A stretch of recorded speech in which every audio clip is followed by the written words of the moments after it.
Our next presentation is Approaches to Difficult Macular Holes by Michael Koss from Munich. Wish me luck with the videos.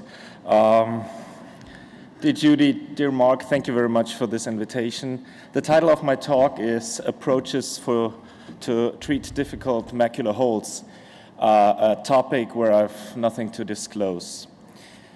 So, my question to you, what is a difficult macular hole?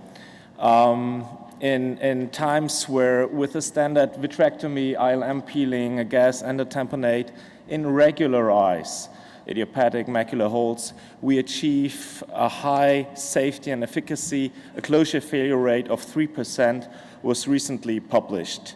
So a difficult macular hole is basically a hole that is not closed. And that's why we have the other term, refractory macular hole.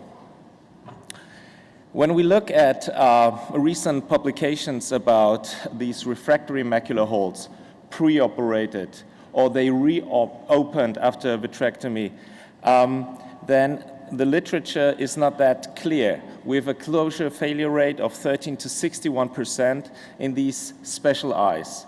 One character is that over 26 millimeters of axial length, there seems to be something.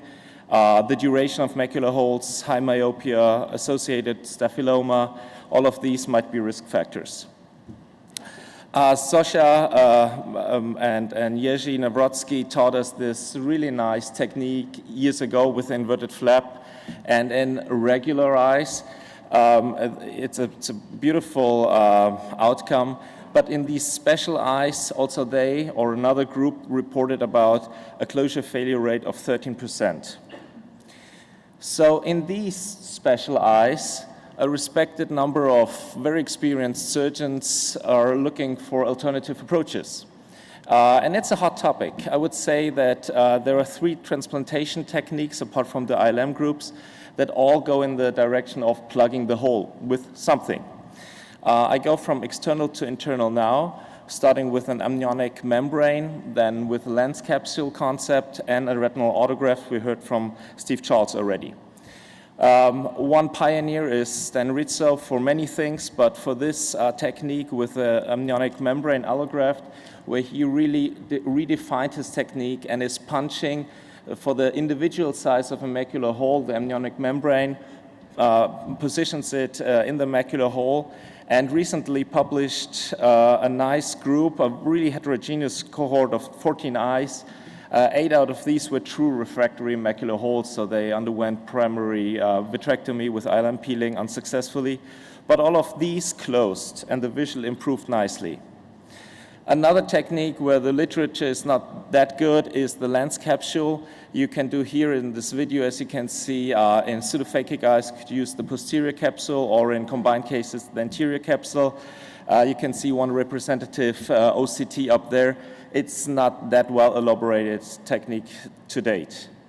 And then Tamar Mahmoud was spearheading this international group, multi-center, where they report about a closure failure rate with a retinal autograft of 12%, and a visual improvement also was described. You can see on the left a picture on the fundus photograph where they harvested a peripheral retina and translocated or transplanted it to the macular hole.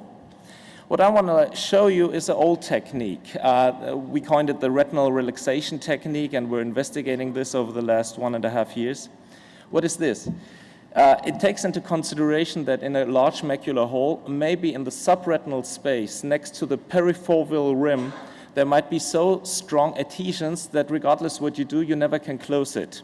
So the hypothesis is if you eliminate these firm adhesions, maybe the elasticity of the remaining retina is good enough that the holes close again. And this technique was first described by Gonvers and colleagues in the Gonin meeting 2002, and then no one thought about it anymore. And 2 years ago, my friend Carsten Meyer told me, Michael, there might be something, and since then we were, working on that. He put together a nice educational video that you could download from the Academy homepage.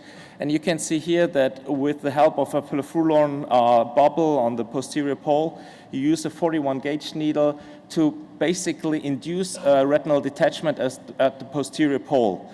The key is that you dissect the complete perifoveal rim, and then you would leave, after a fluid air exchange, the eye with a gas tamponade.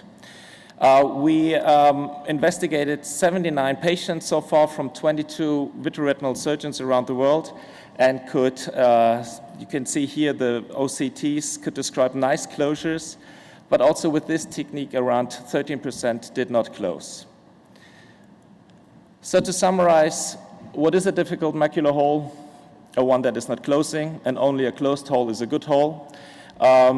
Surgically, there are various techniques out there, but in order to balance risk, safety, efficacy, we definitely need stronger publications out there. That's why also we put together an international group to ask the question, what is a large macular hole? And hopefully we'll report on that in the future. Thank you very much for your attention. Thank you.